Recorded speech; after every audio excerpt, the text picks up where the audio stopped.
On the battlefield, a soldier was horrified to discover that the military dog had suddenly stopped in its tracks. He quickly raised his hand to signal his teammates to halt. The soldier swiftly took cover and observed the surroundings, but the captain ordered them to continue forward. The military dog had no choice but to keep moving ahead, but what lay before them was an enemy ambush. When the enemy saw the military dog enter their trap, they immediately pressed the remote detonator, causing an instant explosion. The dog handler, worried about the military dog's safety, rushed in to rescue it but was attacked by the enemy. He quickly called for help from the captain behind him, but the captain was too scared and hid behind a wall, refusing to come out. Only after the enemies finished their attack and left did the captain finally lead the squad forward to rescue them. By then, however, the dog handler had already been killed by the enemy. The military dog barked furiously at the captain. Unexpectedly, the captain drew his gun, preparing to shoot the dog. Fortunately, a soldier intervened just in time, preventing the captain's plan to frame the military dog from succeeding. At the dog handler's funeral, Max struggled free from the soldier's restraints and threw himself directly onto his handler's coffin. He cried out with all his might, calling to his master inside, but received no response. He could only lie on the ground, guarding his master. When the funeral ended and soldiers tried to lead Max away, he resisted frantically until the handler's brother Kevin called to him. Only then did Max suddenly calm down as he recognized a familiar scent on his brother. The military was preparing to euthanize Max because he suffered from war trauma and was becoming increasingly aggressive, not allowing anyone to approach him. But when he saw Kevin, Max immediately calmed down. Kevin's family decided to adopt him, but for safety reasons, the father chained Max in the yard. At night, Max missed his master terribly and howled continuously at the night sky. Kevin, unable to sleep from the noise, immediately went out with toys to comfort Max. Max quieted down as soon as he saw Kevin, but when Kevin turned to leave, Max began barking wildly again. Kevin had no choice but to sleep on the grass, spending a quiet night with Max. From then on, Max recognized Kevin as his new master. When the retired captain came to visit,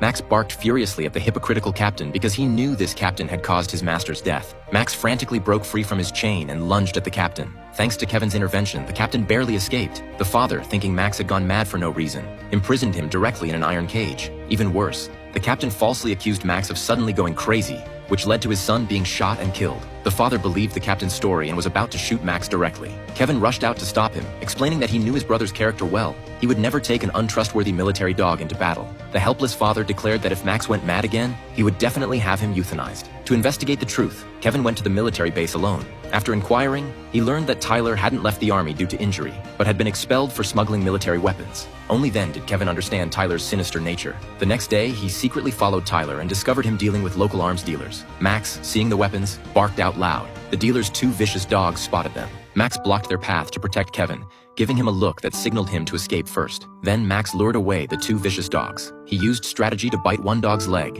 and when the other dog came to help, Max found himself at a disadvantage due to the size difference. But as an excellent military dog, he kicked with his hind legs and sent the vicious dog tumbling down the slope. Meanwhile, Kevin was riding his bike to escape when he crashed in his haste, breaking the wheel. Kevin had to abandon the bike and run. When he got home, Tyler was already waiting for him. Tyler had called the police first, claiming that Max had attacked them in a fit, and used Kevin's broken bicycle as evidence. Then Tyler took Kevin to his room and threatened him not to reveal what happened that day. He also told Kevin that Max must be euthanized, or else his family members would die. For his family's safety, Kevin reluctantly agreed. Just like that, Max was loaded into a vehicle. He had lost his master once again, and this time he faced death. The dog seemed to sense the danger and began frantically chewing on a stick. Then he turned around and untied the rope, knocked down the attendant who was trying to close the door, and squeezed out through the gap. He had to rush back to protect his little master.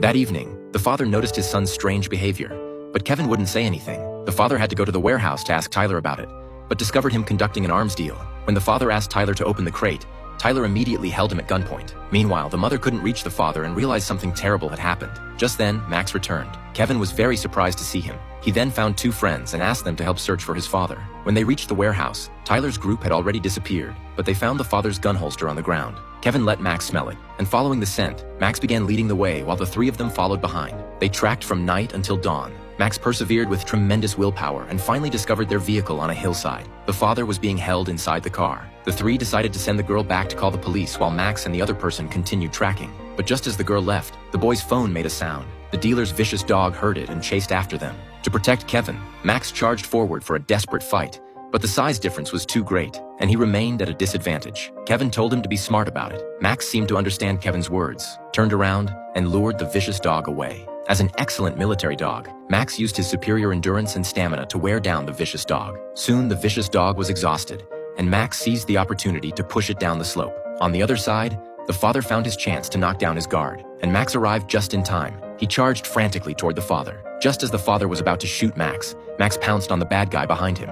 At that moment, the father finally understood Max's loyalty. Kevin also arrived then, and father and son were finally reunited. But the father's leg was slowed by an old injury, greatly reducing his escape speed. To buy time for the father to escape, Kevin and Max decided to lead the pursuers away. Tyler pursued relentlessly from behind. When jumping over a broken cliff, Kevin injured his leg and Max nearly fell off the cliff. No matter how hard he tried, he couldn't climb back up. Seeing Tyler about to catch up, Kevin could only continue running, but the pain in his foot slowed his escape. He was eventually caught by Tyler. Just as Tyler was about to finish off Kevin, Max arrived from behind. Tyler raised his gun to shoot, and Kevin took the opportunity to kick his shin. Max lunged directly at Tyler, and both fell together under the bridge. Fortunately, Max didn't die. Kevin brought Max to his brother's grave, thanking his brother for the gift he had left behind. And Max had finally avenged his original master.